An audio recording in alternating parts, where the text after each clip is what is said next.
Fala galera, nós somos a turma do primeiro BSI do Instituto Federal de Minas Gerais, Campos Arinos.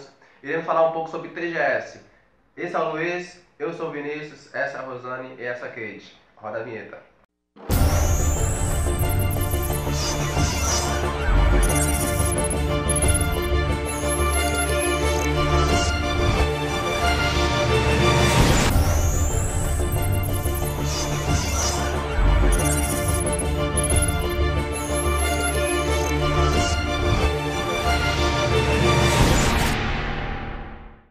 Bom pessoal, conforme já falado, iremos falar sobre teoria geral de sistema. E antes de tudo, é interessante a gente falar sobre o principal precursor da teoria geral de sistema, que por incrível que pareça, não foi nenhum cara relacionado à área de TI, porque estamos falando aqui sobre sistema de informação, né? Mas sim um biólogo, o biólogo Von, que é esse carinha que está aparecendo aqui do lado. Von ali por volta dos anos 30, finais dos anos 30, ele teve uma teoria geral de sistema, no qual ele, observando ali a ciência, né, por trás da biologia, ele viu que tudo existia um sistema. Havia todo um procedimento no qual esses procedimentos geravam um bem comum. Essa foi a teoria principal dele. Ele trazia princípios da biologia para a teoria geral do sistema. O que era o sistema então? O sistema era tudo aquilo que haviam partes interligadas e que essas partes interligadas tinham um bem comum, um objetivo próprio, todas em conjunto.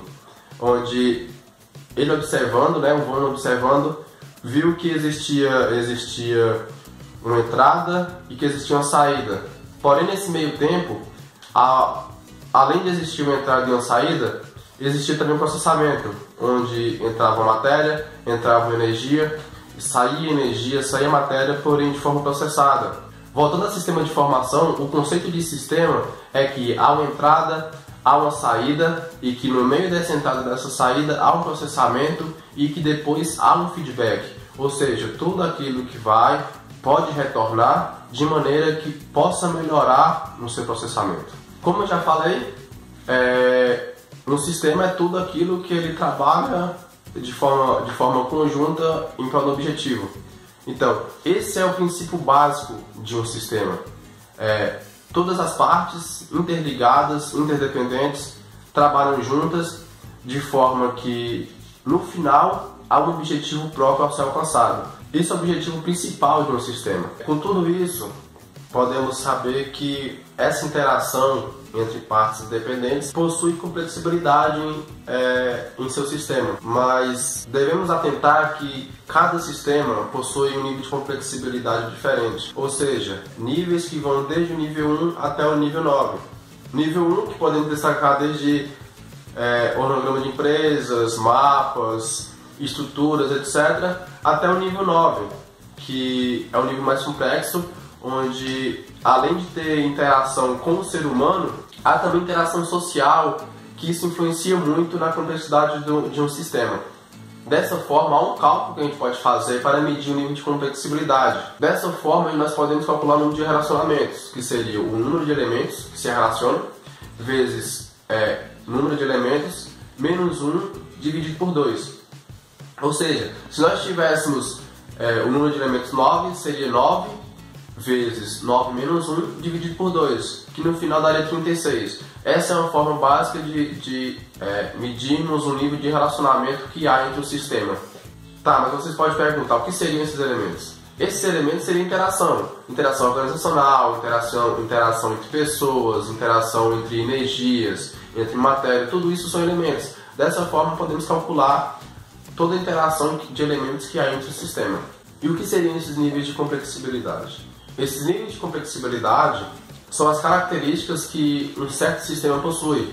Ou seja, eu dei o exemplo do nível 1 e do nível 9, que são o nível menos complexo até o nível mais complexo. Onde o nível 1, eu citei exemplos aqui como mapa, como estrutura, no qual essas são características, ou seja, a característica de um mapa ali são traços, são coisas que são concretas, são níveis menos complexos. Até níveis mais complexos, como citei o nível 9, que as características vão além do ser humano. Não depende somente do ser humano, mas depende de todo um meio social.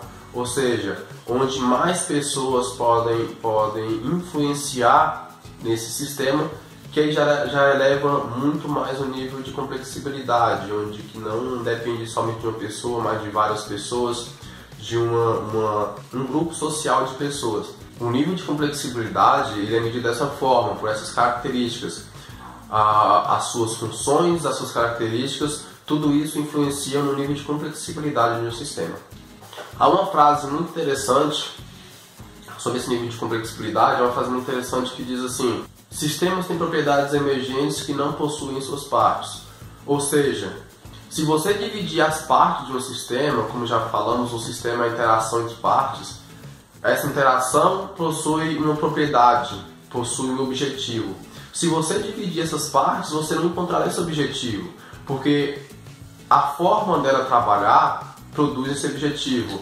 A interação entre todas as partes produz esse objetivo, ou seja, uma parte vai fazer uma coisa, outra parte vai fazer outra, tudo isso de forma cinética, no qual possa atingir um objetivo comum, mas se dividirmos essas propriedades, essas partes, sem interligação, não haverá essas propriedades emergentes que, como diz a frase. Outra frase interessante é que os sistemas eles possuem comportamentos probabilísticos e não determinísticos. Ou seja, probabilístico é que é provável que venha acontecer. Não é certo que isso aconteça. Agora, o determinístico é que aquilo é fato que vai acontecer, é concreto, é certo. Ou seja, o sistema ele pode nos ajudar a mostrar, ele pode prover que aquilo vai acontecer, mas nunca de forma concreta, de forma certa. Por isso, essa afirmação dessa frase. Ainda em relação ao sistema, podemos ainda dizer duas características de um sistema, que é um sistema abstrato e um sistema físico. O que seria? Abstrato é tudo aquilo que tem conceito, que tem ideia, mas porém não é físico, não é concreto, não é algo que se possa pegar. É algo que tenha somente ali na ideia e que você pode usufruir dela. Já o físico não. O físico ele também é um sistema, porém é um sistema no qual o próprio nome já diz, é físico. Ou seja, ele pode ser pego, ele pode ser visto por aquilo. Ele pode também, pelo fato dele ser físico, ele pode sofrer alterações pelo meio externo. Mas há uma relação entre os sistemas físicos e os sistemas abstratos. Por quê? Porque para existir um sistema abstrato é necessário que exista um sistema físico. Um sistema abstrato nunca vai ser criado de maneira sozinha. Um conceito, um sistema abstrato nunca vai ser utilizado sozinho. Para que haja um sistema abstrato é necessário que tenha também um sistema físico. Como mencionei, o sistema físico ele é aberto ao ambiente, ele sofre alteração com o ambiente. Mas o que significa isso? Existem mais outros dois conceitos na teoria geral do sistema, que há o sistema aberto e que há o sistema fechado. Ou seja, o aberto é todo aquele sistema onde ele sofre alteração com o meio externo. Ou seja, um exemplo, nós mesmos somos um sistema aberto, porque nós somos um sistema, o ser humano é um sistema, e esse sistema ele sofre alteração com o meio externo. Um exemplo prático dessa alteração são as doenças. As doenças elas são ocasionadas pelo meio externo. O meio externo influencia de grande forma para que venhamos nos adoecer. Mas também é um sistema fechado, ou seja, aquele sistema que não há ligação com o meio externo e por isso não sofre nenhuma alteração em suas características. Um exemplo disso é a matemática. A matemática é um sistema porque ela possui partes interdependentes. Essas partes juntas elas possuem um objetivo e que esses objetivos não há interação com o ambiente externo e por isso não há nenhuma interferência nesse sistema. Bom, na TGS o sistema, vou dar exemplo de algumas, como por exemplo a homeostasia, que é a capacidade que o sistema tem de voltar ao seu estado de equilíbrio. Ou seja, se tem alguma alteração, aquele sistema tem a capacidade de voltar ao seu estado de equilíbrio. Temos também a simbiose, que a simbiose é a relação necessária entre organismos diferentes. Temos também a sinergia, onde a sinergia é um conceito no qual a relação de todas as partes daquele sistema, trabalham de maneira melhor do que cada parte trabalhando de maneira individual, ou seja, o todo é maior que a soma das partes. Meio contraditório em relação à matemática, mas se formos parar para analisar no conceito de sistemas, é de fato, porque a relação de todos os conjuntos de forma igual, de maneira no qual esteja trabalhando uniformemente, é maior do que cada indivíduo, cada parte esteja trabalhando de maneira só. Também temos a redundância. A redundância é o estado em que o sistema contém objetivos supérfluos, ou seja, aqueles objetivos não têm grande importância, é supérfluo àquele sistema, não tem grande importância àquele sistema.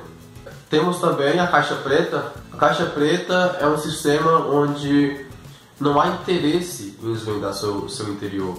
Não há o objetivo de ser desvendado, de saber o que tem ali naquele interior. E por último, o que estamos citando aqui, temos a entropia. A entropia, ele determina o grau de desordem de um sistema. Bom, no estudo de um sistema, quando nós formos analisar um sistema, é necessário que estejamos atentos para responder 3 questões mais relevantes, que seriam: aquele sistema que está sendo estudado pertence a qual sistema mais amplo? E quais são as características em que aquele sistema possui de grande relevância para o sistema mais amplo? A outra pergunta: qual outros sistemas contribui juntamente com ele? O sistema maior? Essas são perguntas que podemos fazer. A terceira pergunta também: quais sistemas menores que possuem conectividade com aquele sistema de estudo, que possuem interação com aquele sistema de estudo? Essas são 3 perguntas que são fundamentais para ser feitas na análise de um determinado sistema, na abordagem de um determinado sistema que iremos fazer posteriormente. E como estamos falando de teoria geral de sistema e somos do Instituto Federal do Norte de Minas Gerais, iremos fazer uma representação diagramática do sistema IFNMG, Campos Arinos, onde iremos abordar a abrangência do sistema Instituto Federal do Norte de Minas Gerais, Campos Arinos, em questão de cidades. Quais cidades que ela atua, quais cidades que participam desse sistema. Vocês podem analisar aí na tela que tem uns 5 círculos. Iremos colocar somente 5 para colocar alguns em IFNMG, como por exemplo o A, o B, o C, o D e o E. O A é o IFNMG Campos Arinos, no qual iremos falar. Temos também o B, que seria o de Januária, Campos Januária. O C, que seria o Campos Almenara. O D, Campos Montes Claros.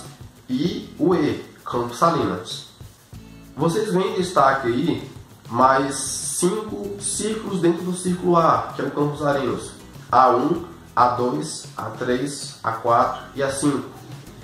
Onde o A1, Arinos, A2, Chapada Gaúcha, A3 e Achinho, A4, Urucuia e A5, Uruana.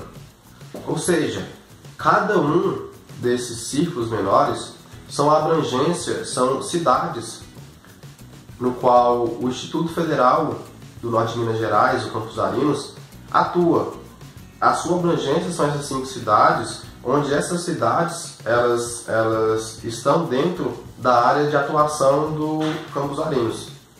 Bom, sobre os componentes de um sistema aberto, há alguns componentes que podemos citar, como por exemplo das funções, das permissões de cada componente executar de acordo com a sua função, ou seja, de acordo com o que aquele componente faz, será dada aquela função para ele dentro do sistema para que atinja um determinado objetivo. Essa é uma das funções que se dá ao sistema aberto. Outro é que os objetivos determinam as características dos sistemas e as funções determinam as características dos componentes. Vemos também que o sistema é maior que seus componentes. Se formos analisar, há um pouco de sinergia nisso, porque as partes juntas, elas determinam um sistema, determinam o que vai sair, qual é a saída de um sistema.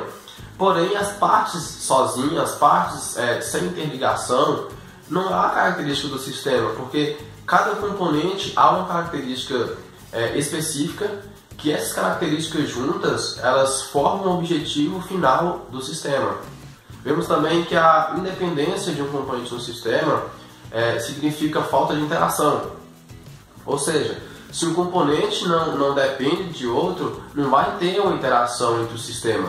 Outro componente que temos que ficar atentos, se não o mais importante, é que como os componentes estão interligados, são interdependentes, se houver alguma mudança em algum componente, pode afetar, né? Porque há componentes que são um pouco supérfluos, como já vimos também, mas na maioria das vezes, se houver uma mudança em determinado componente, vai afetar em todo o sistema, vai afetar principalmente na saída daquele sistema, não vai haver um bom funcionamento se houver uma mudança nesse sistema. Bom, como já falamos sobre sistemas, vamos falar um pouco sobre sistemas organizacionais, no qual os sistemas são abertos, e vamos pegar um pouco sobre as suas características de teoria geral do sistema organizacional, que é a morfogênese. A morfogênese é uma característica de um sistema organizacional onde aquela organização tem a capacidade de modificar a si mesma e, ao mesmo tempo, também pode modificar a sua estrutura. Temos a resiliência, que é a capacidade de superar um distúrbio no qual foi imposto por um meio externo. Temos também a entropia negativa. A entropia negativa é um processo no qual leva à exaustão daquela determinada organização, e essa exaustão, essa falta de organização, leva à morte daquela organização. Isso é um fator que tem acontecido muitas vezes, que foi entropia negativa em muitas organizações, que levou à sua própria morte. Temos também a equifinalidade, que é quando uma organização ela pode vir por vários caminhos, mas mesmo assim, esses caminhos, por mais que possam ser diferentes em determinadas situações, elas levam ao final desejado, ao mesmo final. Temos também a retroação, que é o estado no qual a determinada organização traz para si próprio algo que ela lançou, traz uma energia, seja nas informações ou até mesmo nos resultados que ela mesma produziu. Temos também as fronteiras, que, como o próprio nome diz, é o limite no qual aquela organização vai, até o limite do ambiente externo no qual aquela organização vai atuar, vai dirigir seus passos. E por fim, do que vamos citar aqui, temos também a hierarquia, no qual a hierarquia são subsistemas no qual fazem parte daquela organização, são subsistemas da política daquela organização, visando um bom funcionamento daquela organização, ou seja, essas hierarquias vão ajudar a não sobrecarregar somente uma determinada pessoa em uma organização.